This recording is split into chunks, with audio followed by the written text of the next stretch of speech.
Guys এইখানে হচ্ছে আমাদের 100 টাকা যে লোকাল স্টার সেটা হচ্ছে এখানে। আর এইখানে হচ্ছে এই গ্রিল পার্কের 450 টাকা প্লেটার, যেটার মধ্যে দেখেন জাস্ট পুরো হোল একটা চিকেন থাকবে, একটা রাইস থাকবে। আর এখানে আমরা যেহেতু মানুষ বেশি আসছি যার জন্য এক্সট্রা একটা ফ্রাইড রাইস নিয়েছি, যেটার প্রাইস লাগছে হচ্ছে 120 টাকা।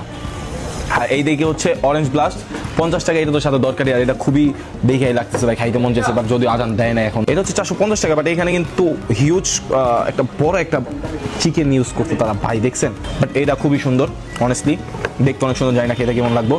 সো সো আজান দিয়ে দিছে, বিসমিল্লাহ। দেশি খেজুর তো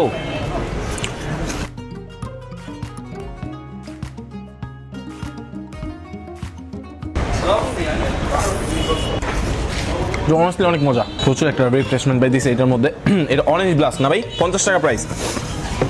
অর্থিত ভাই, 50 টাকার হিসেবে অর্থিত লোকালটা দিয়ে। আব্বা না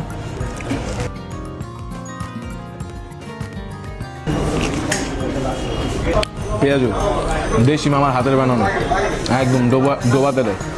এটা হচ্ছে আলু চপ, যেটা অনেকের পছন্দ, ছেলে মেয়ে সবারই বেশি পছন্দ, বাট আমার কাছে বেগুন আর পেঁয়াজুটা বেশি পছন্দ। আচ্ছা ছোলা স্পুন না, এই জন্য হাত দিয়ে খেয়েছি।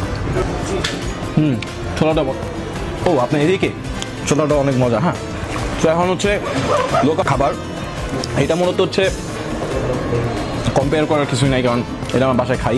এটা খুবই আনহেলদি, যেমন এই যে ভাজা পোড়া সাইডটা আছে এটা খুবই আনহেলদি, কারণ রাস্তার পাশে থাকে। হেচি স্পেশাল সেই ফ্রাইড রাইস কি ভাই, সালাদ থাকছে আর ফ্রাইড রাইস এত বড়।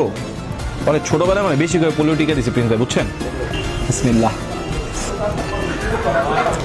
কষ্ট বলছে, এটা খুবই নরম, জাস্ট দেখেন, জাস্ট খুব একদম সফট, জাস্ট হাত দিয়ে জাস্ট কি বলে এভাবে ধরা দিলেই ছিঁড়ে যাচ্ছে, একদম বেশি সফট। বাট এটা মজা। আর এটার যে বারবিকিউ করা এটার মধ্যে ভাই, এটা কি সরিষার তেল ইউজ করেছে এটার মধ্যে? সরিষার তেলের স্মেল পেয়েছি। হ্যাঁ ভাই, আসলে মজা, অনেক মজা, অনেস্টলি অনেক মজা, অনেস্টলি ভাই। প্রতি 450 টাকা একটা প্লেট। আপনি যা চিন্তা করেন, একটা গ্রিলের দাম থাকে 400 থেকে 450 টাকা, আর 450 টাকা তার একটা ফ্রাইড রাইস সহ দিতেছে, সেটা অনেক বড় কিছু।